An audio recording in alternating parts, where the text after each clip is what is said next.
கொலை கொள்ளை ஆள் மாறாட்டம் அதில் நம்ம 2 பேருக்கும் சரிசமமாக பங்கிடணும். 32 கோடி ரூபாய் நம்ம பூர்வீக சொத்து. ஒட்டுமொத்த குடும்பமும் ஃப்ராட்.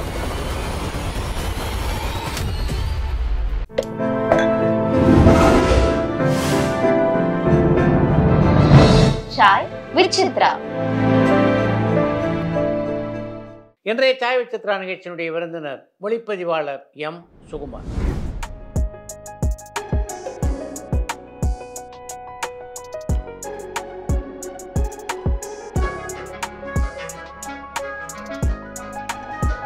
நாடம் திரைப்படத்திலே ஒளிப்பதிவாளராக அறிமுகமான எம். சுகுமாருக்கு தமிழ் சினிமா உலகிலே ஒரு அடையாளத்தை தந்த படம்னா அது பிரபு சாலமனுடைய இயக்கத்திலே உருவான மைனா.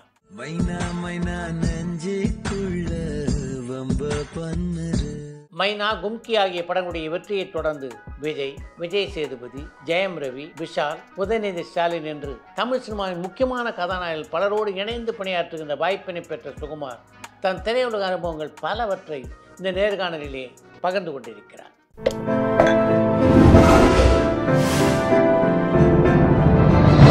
சாய் விசித்ரா.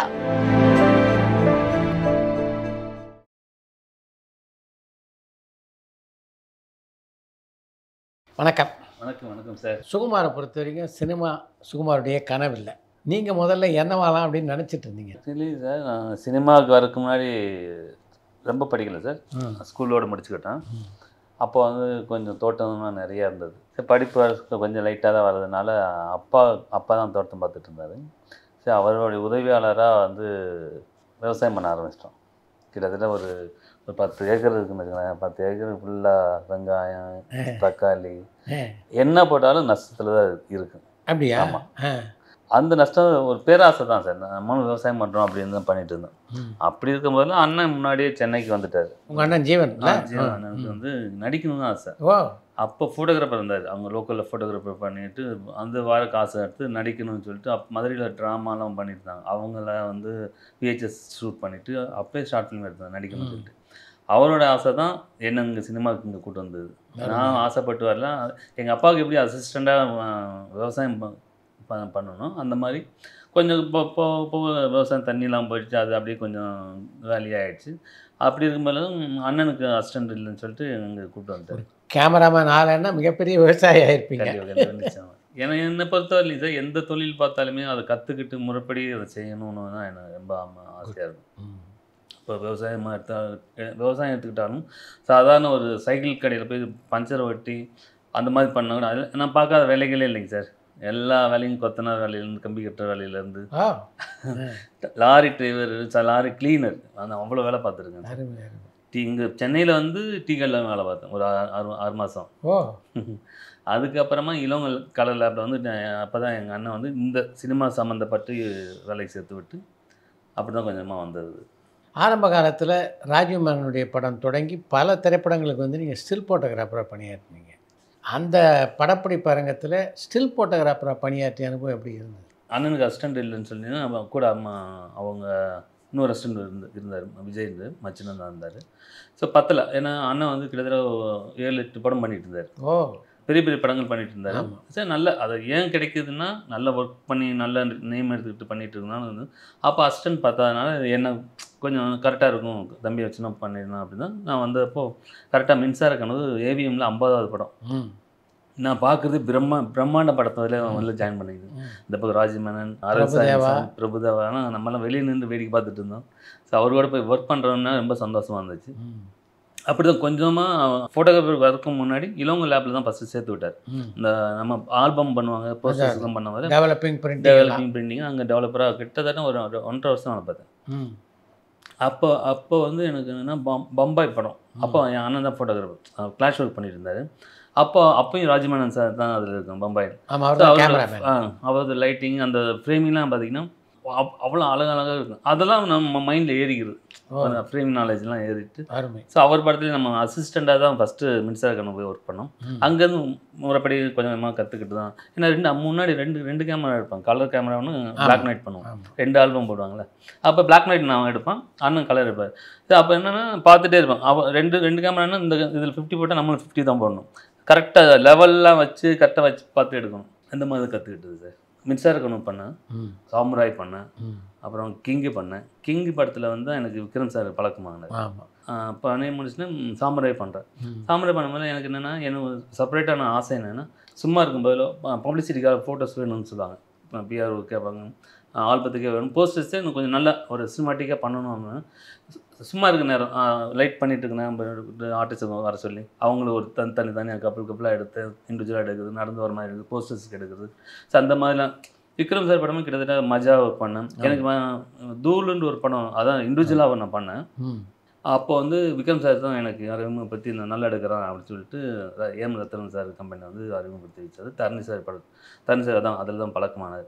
அப்போ தூள், கில்லி, லாஸ்ட்டில் குருவி வரைக்கும் பண்ணேன். தரணி சார் படம் ரெட் ஜாயின்ட் ஃபஸ்ட்டு படம் குருவி பண்ணேன். அது வரைக்கும் ஃபோட்டோகிராஃபர் தான் ஒர்க் பண்ணேன். ஃபோட்டோகிராஃபர்களோட விஜய் எப்படி ஒத்துழைப்பார்? இப்போ தான் கொஞ்சம் இதாகிடுச்சு சார். முன்னாடி வந்து ஷார்ட்டு போய் ஸ்டில்ஸ் எடுப்போம். ஷார்ட் முடிஞ்சோடனே ஸ்டில்ஸ் ப்ளீஸ்ன்னு கேட்போம். ரெடின்னு எல்லா ஆர்டிஸ்ட்டும் எல்லோரும். ஆனால் அதில் Vijay sir special, Sarath sir ஸ்பெஷலிஸ்ட்னா அவங்க தெரியும் இவங்க எதுக்காக எடுக்கிறாங்க, இந்த போஸ்ட்டில் எங்கே வரும், ஒவ்வொரு போஸ்ட்டும் எப்படி எப்படிலாம் இருக்கும், இப்படி உட்காவும் டக்கு டக்கு டக்கு டக்கு டக்குன்னு எடுத்துருக்கு. Sir ready sir ready okay ready nice அப்படின்னு எடுத்துட்டு. ஸோ அந்த மாதிரி நிறையா இப்போ பார்த்துட்டு கில்லியில் நான் எடுத்த ஃபோட்டோலாம் அந்த கப்போடு இப்படி உட்காந்துருப்பாரு. என் ஃபேஸ்புக்கில் அவ்வளோ இது வருது. அப்போ நான் கமெண்ட் பண்ணேன், this is my taking teacher அப்படின்னு. எனக்கு ஆசையாக இருக்குல்ல சார். ஸோ அந்த மாதிரிலாம் நிறையா விஜய் சார் எப்படின்னா சார், என்னை வந்து பிகினிங் ஸ்டேஜ்னு பார்க்குறாரு. நேருக்கு நேரம் அசிஸ்டன்ட் ஃபோட்டோகிராஃபர், அதுக்கப்புறம் கில்லியில் வந்து ஃபோட்டோகிராஃபர், அழகிய தமிழ்மோகன் அசிஸ்டன்ட் கேமராமேன், பைரவாவில் கேமராமேன். ஸோ அவர் என்னை வந்து அவள் என்ன நண்பா உன்னோட வளர்ச்சி நல்லா இருக்குது அப்படின்னாரு. ஓகேண்ணா தேங்க்யூ நான் சொல்லிட்டு அதை அப்போ எப்படி மரியாதை கொடுத்து பழகுறாரோ அது இன்ன வரைக்கும் ஒரு வேலைக்காரனா கரெக்டாக அவருக்கு சர்ச் பண்ணி பிடிச்சி கௌரவிக்கிறார் நல்லா. அந்த விஷயத்தில் விஜய் சார்லாம் தி பெஸ்ட்டு அப்படி சொல்லலாம். விக்ரமுக்கு உங்களுக்கும் எப்படி அப்படி ஒரு நெருக்கமான நட்பு பிறந்தது? சும்மா இருக்க நேரம் இல்லாமல் நான் ஃபோட்டோ எடுக்கிறது, அவருக்கு நம்மளோட பெரிய ஃபோட்டோகிராஃபர் விக்ரம் சார். அப்படியா? ஆமாம், அவர்கிட்ட நான் நிறையா கற்றுக்குறேன். ஃப்ரேமிங் நாலேஜ் இருக்கும். ஏன்னா எக்ஸ்போஷர் அந்த ஷட்டில் மட்டும் அவருக்கு பார்த்து பண்ணிடுறா அப்படின்னு கொடுப்பாரு. கொடுத்துட்டு மேக்ஸிமம் என்கிட்ட இருக்கிற கேமரா வந்து அவர் கையில் தான் இருக்கும். ஷார்ட் முடிஞ்சோன்னே அது எடுப்பார், எல்லா யூனிட்டில் இருக்க எல்லாத்தையும் எடுப்பார், ரோட்டில் போகிறவங்க எடுப்பார், எல்லா நாய் அனிமல் அந்த மாதிரி எடுத்துக்கிட்டே இருப்பார். ஸோ அவர்கிட்ட அப்படி தான் 2 பேரும் ஃப்ரெண்ட்ஸ் ஆகணும். அப்புறமா நான் ஒர்க் பண்ணுறது அவர் ரொம்ப பிடிச்சிட்டு கிட்டத்தட்ட எனக்கு தெரிஞ்சு ஒரு 25 வருஷம் ஒரு பழக்கமாயிருக்கு. இன்ன வரைக்கும் ஒரு எனக்கு அப்படியே தான் இருக்குது. அருமை. ஏன்னா நான் எதுவும் எதிர்பார்க்க மாட்டேன். அவரும் நம்ம எப்பவுமே பெரிய ஆளாக இருந்துட்டு அவங்க எதிர்பார்ப்பாங்க அப்படின்ற மாதிரி இல்லாமல் நான் அன்னைக்கு எப்படி நான் அண்ணன் பழகணும் அதே மாதிரி இன்ன வரைக்கும் அண்ணன் பழகிட்டு இருக்கோம். ஸோ அந்த நட்பு இன்னமும் இருக்குது. எப்போ நான் உங்களை பொறுத்த வரைக்கும் உங்களுடைய வாழ்க்கையில் மிகப்பெரிய திருப்பத்தை ஏற்படுத்தினது பிரபு சாலமன் சார். எங்கே முதல்ல அவரை சந்திச்சிங்க? ஃபஸ்ட்டு வந்து நம்ம Indian theatre production sir, Krishnakanth sir. First அதில் வந்து அண்ணன் தான் ஃபோட்டோகிராஃபர் கிங்கின் படத்துக்கு. அதில் வந்து அண்ணன் வந்து வேறு படங்கள் பண்ணிகிட்டு இருக்கனால என்னை ஃபுல் படத்தை கிளாஷ் பண்ண விட்டார். ஸோ அப்படி தான் பழகிட்டே இருந்தோம். அதில் அந்த படத்தின் மூலிமா தான் விக்ரம் சார் பழக்கமானார். பிரபு சாருக்கும் தெரியும் அதாவது எப்படி ஒர்க் பண்ண, ரொம்ப எல்லா ஒர்க்கும் பண்ணுவேன் சார்.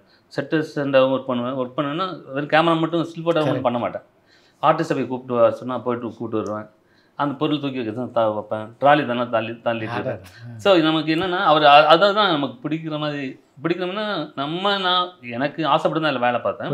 பட் அவங்க வந்து இவ்வளோ வேலை பார்க்குறான் அப்படின்னு சொல்லிட்டு அவங்களுக்கு பிடிச்சி அது மாதிரி என் வேலையும் கரெக்டாக வேலை பார்த்துட்டு இருப்பேன்.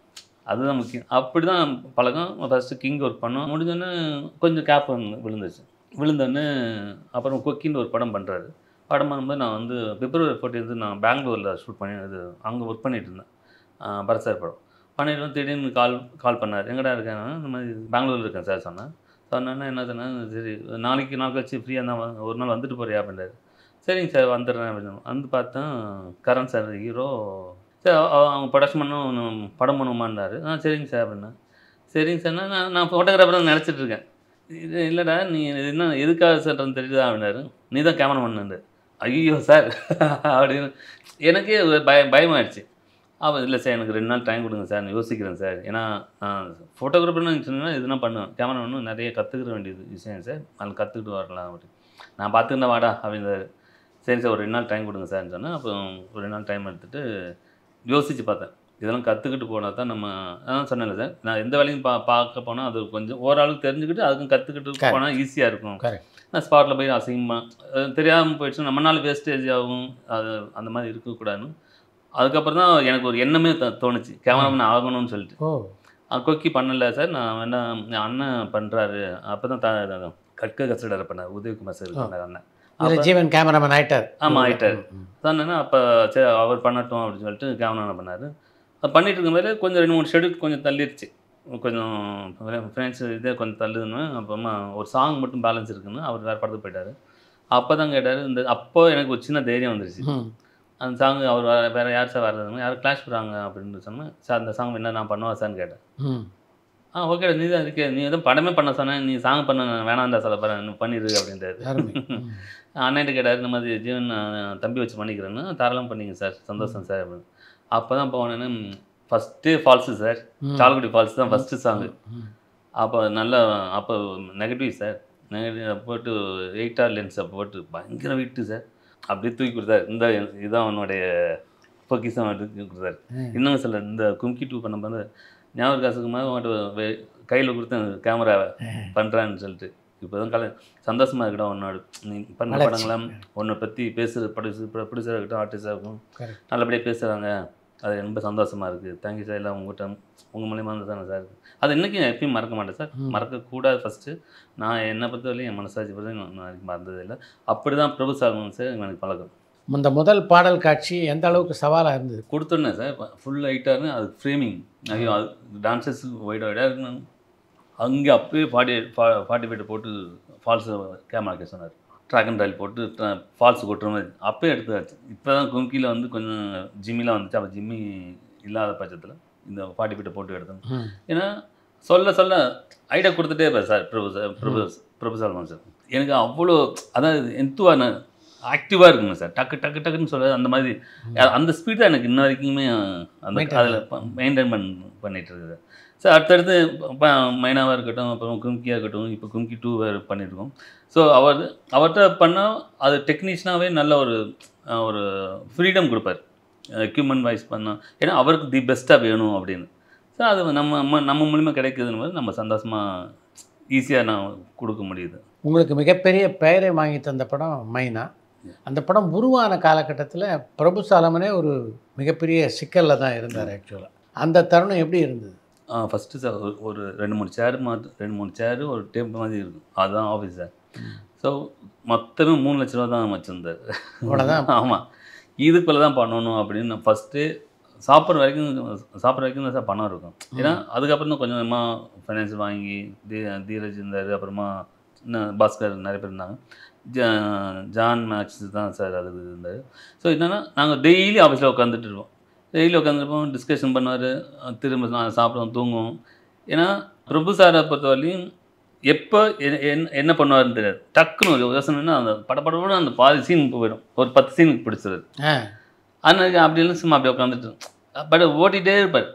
அப்படி ஓட்டிகிட்டு இருக்கும்போது தான் ஒவ்வொருத்தவங்க ஆர்டிஸ்ட்லாம் வந்து பார்த்துருப்போம் போது விதார்த்தில் அந்த மாதிரி தான் நாங்கள் தேடணும் சார். பீச்செலாம் போய் சும்மா லிட்டரலி பீச்செலாம் போய் தேடணும் ஹீரோலாம்.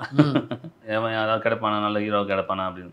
அப்போ சும்மா விதார்த்து வந்து எங்கள் படத்தில் எல்லா படத்தும் நடிச்சு, இப்போ கொக்கியில் இருக்கட்டும், லீல இருக்கட்டும், இல்லை ஆடமாக இருக்கட்டும், ஒரு சின்ன சின்ன கேரக்டர் பண்ணிட்டு இருந்தார். அப்படி இருக்கணும் அமைதிப்பாடல் சத்யராஜ் மாதிரி அப்படி இருந்தார். இருந்தோம்னா கரெக்டாக அப்போது நானும் வைரபாலனும் தான் சொன்னோம், ஏன்னா நம்ம நிறைய பேர் நம்ம போய் தேடுப்போம், இந்த ரமேஷ் வச்சே பண்ணிக்கலாமே அப்படின்னு. லவ்வுக்கு செட் ஆகுமா அப்படின்னாரு.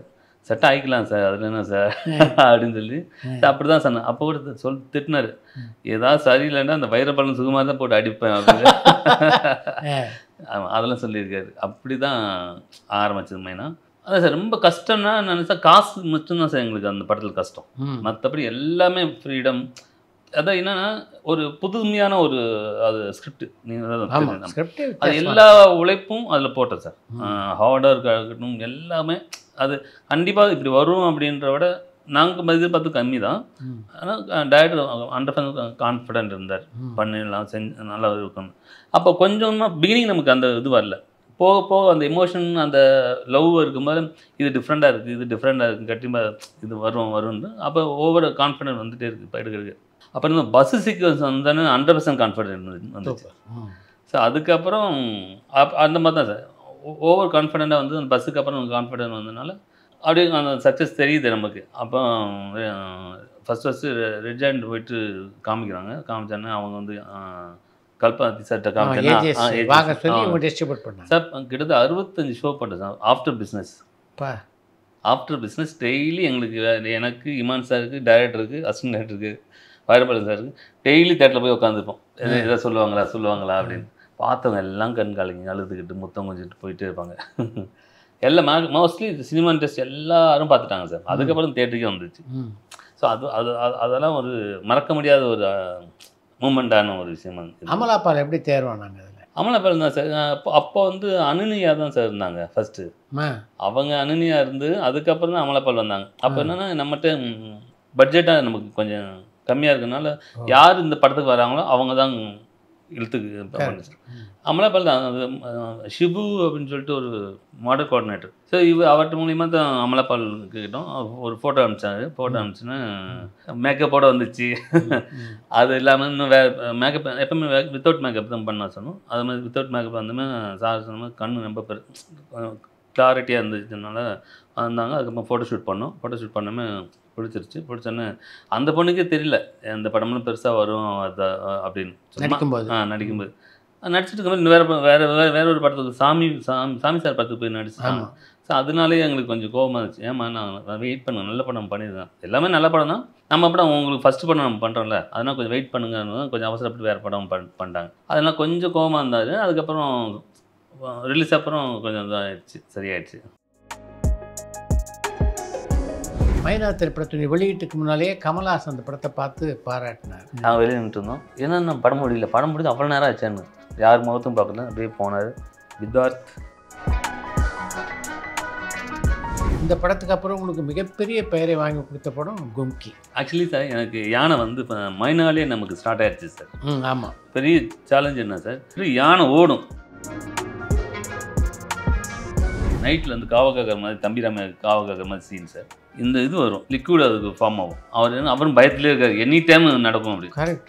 அவருக்கு இன்னொரு க்ளோஸ் எடுத்துக்கலாமா சார்? அப்போ வந்து நைட்டில் 2:30 மணிக்கு எடுக்கணும். பரபரப்பான சினிமா செய்திகள், நட்சத்திரங்களின் பேட்டிகள், சினிமா வரலாறு ஆகியவற்றை பார்க்கவும் படிக்கவும் உங்களுக்கான இணையதளம் tourandtalkies.co.